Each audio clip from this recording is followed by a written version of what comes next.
What it do? It's your girl T. Day. I'm back at it again with a whole nother series, and yes, I have my notes in my hand because I gotta give facts to the people.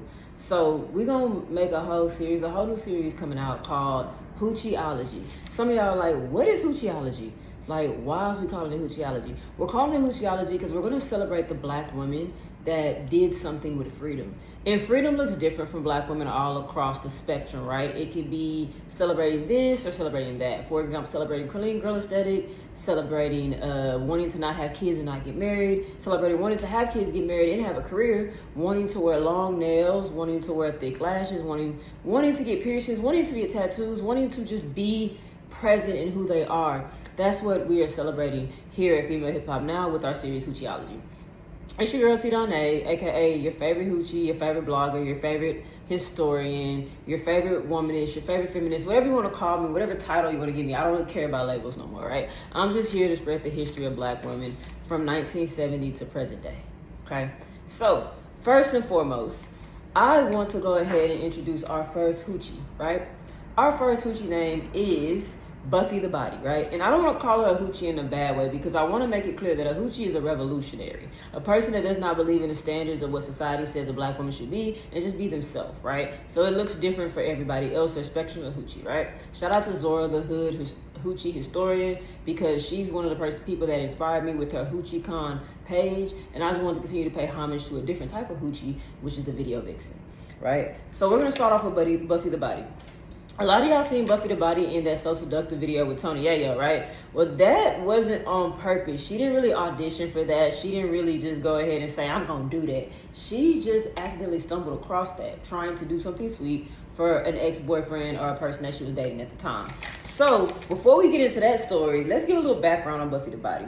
Buffy the Body was born in Athens, Georgia, right? She's a Georgia peach, right? And she was a middle child to her family. So she wasn't the oldest, but she wasn't the youngest, but she was still surrounded by family. Her mother tried her hardest, or actually just succeeded on making sure all her family members and her siblings stayed under one house. Her mother worked really hard to make sure Buffy had the best of everything, and it definitely shows in the way Buffy carries herself in the video vixen scene, right? Couple years down the road, her road to the industry wasn't clear. It wasn't intentional. She really was just trying to take some cute pictures in a swimsuit by a hired photographer that she hired from Washington, D.C. That photographer back in the day, he put the pictures online. And not on Instagram or Twitter or any of that stuff. I'm going to tell you my age. So back in 2005, there was a thing called Yahoo message boards. So those Yahoo message boards, you could put pictures on there, and there were certain communities, right? If anybody been to college, like discussion boards. But people used to do that for fun. So those communities, the guy put her pictures on a Yahoo message board without her knowing, and they blew up. And before she knew it, overnight, she was Buffy the Body. And she didn't have no idea what was happening, but she kind of made lemonade out of lemons. She hated that it happened, but she was like, fuck it, I'm finna make this work. So she got called by a G-Unit representative, and she was trying to get booked off her viral pictures. So Buffy the Body was viral before viral was even a thing. Do you know how bad of a bitch you gotta be to be viral before even a thing? But y'all seen Buffy the Body. She was naturally thick. I feel like what happened is people never seen a body like that. And not to objectify her, but Buffy was blessed with what most black women today want to look like or naturally look like in some sort of sense. Very curvy shape, almost like a Coke bottle, gorgeous face, and beautiful dark skin. And I want to take a moment to talk about her beautiful dark skin. Because for a girl that was dark skinned, it was not much representation for us in the media between, I say, 1997 to 2010. We didn't have much representation. So for a girl like me, seeing Buffy the Body in the So Seductive video, being dark, beautiful, full figured, and I knew that I was dark and beautiful, but I also knew that I was going to be full figured by the women in my family on my mom and my dad's side. I knew that I was going to look similar to Buffy. And I saw that as a young 12-year-old child and was like, that's it. That is what I think is a beauty standard. So for me, seeing Buffy low-key or high-key became one of my beauty standards growing up as a child. And her video vixen breakout was amazing. Because when she hit that So Seductive video scene, she also got asked to do a spread in King magazine. Now, if y'all don't know, King magazine was like Black Man's Sports Illustrated.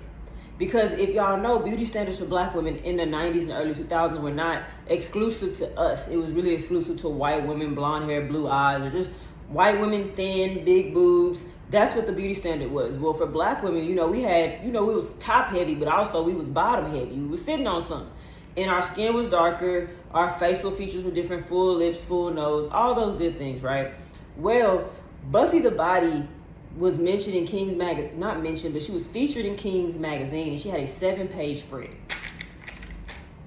That's a big deal. That's like being on Vogue today. That's like getting Vogue to post your pictures on Instagram, and you get 7 slides. That's how big King magazine was. So Buffy the Body went from Yahoo Discovery, So Seductive video star, to a poster in every man's barbershop across Black America. From the deep South all the way to the gritty boroughs of New York, even in the rough streets of the Midwest. Hell, even on the West Coast, Buffy the Body poster was posted somewhere in a barbershop, in a man's studio. Hell, sometime in your man or your ex or your boyfriend your house. That's just how it went, right? Because she was so captivating, so beautiful, so authentic. Buffy was just her, and she broke down the door for video vixens. She really changed the game in one of the most notable video vixens. She only did 3 videos. I think she did like 3 or 4 magazine covers. Not much into industry. She only was in the industry for about, I say 4 years, but she made a huge impact because she was dark skinned. Her body was full and thick, and it was natural, and she really changed body standards. I tell people all the time that Buffy the Body, for me, really is what women want to look like with the BBL culture. Like, Buffy the Body made women want to be thick, right? Shout out to Takara also, but she's not a video vixen. She's a model. But Buffy the Body, when it came to urban modeling, she was the blueprint, and still is one of the blueprints of urban modeling when it comes to that. Because after I seen Buffy the Body, there were more people trying to shuffle in dark-skinned, thick girls. Shout out to Bria Miles. I feel like Bria Miles broke down doors for Buffy the Body. Even though they came out at the same time, she allowed for Bria Miles to get more bookings.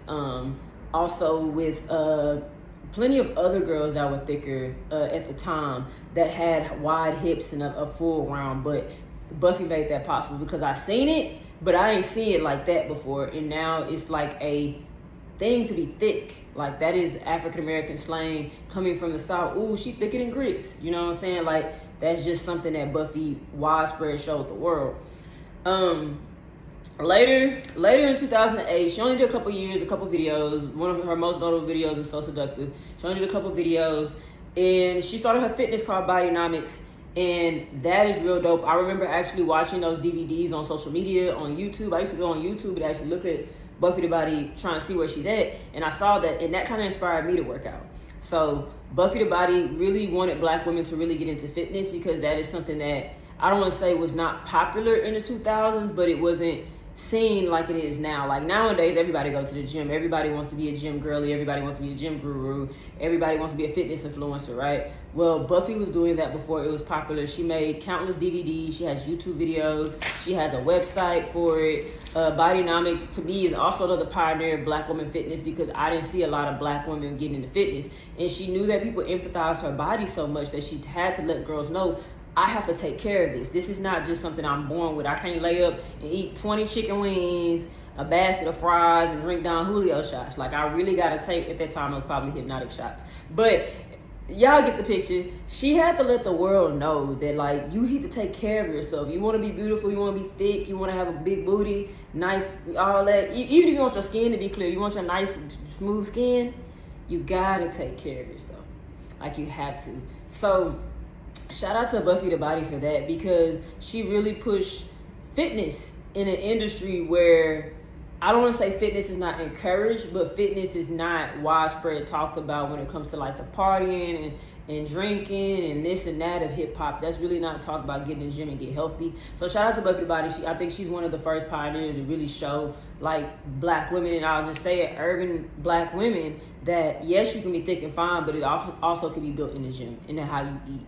So wrapping this all up, even though Buffy the Body was in the industry about 3-4 years, and it happened by accident, her imprint lasted for a long time. Even though she did 3 videos only, I don't know the other 2 videos. The So Seductive one is the most noticeable, because she was in that black dress when it was like sequins, and she looked good. Like that is imprinted in my brain. I love you, Buffy. That's all I want to say. Like, I love you. Thank you for giving a dark-skinned girl at a young age. I'm 30 now, but thank you for giving a dark-skinned girl at a young age something to look up to, even though it might not to some people been the best role model. I don't care about what people think. When I saw Buffy, I saw feminine, I saw beautiful, I saw black, I saw pretty, I saw gorgeous, I saw strong, I saw independent, I saw bad bitch, I saw hoochie, I saw vixen. I saw it all, and those are all the things that I want to embody or wanted to embody as a young girl. I think I'm doing a good job doing it now. I don't know. I might. Y'all let me know in the comments. But shout out to Buffy the Body. That is our first episode, wrapping up our first episode of Hoochieology, where we share the story of beautiful video vixens and make sure that their history is marked, because we love y'all, man. Keep rocking with us.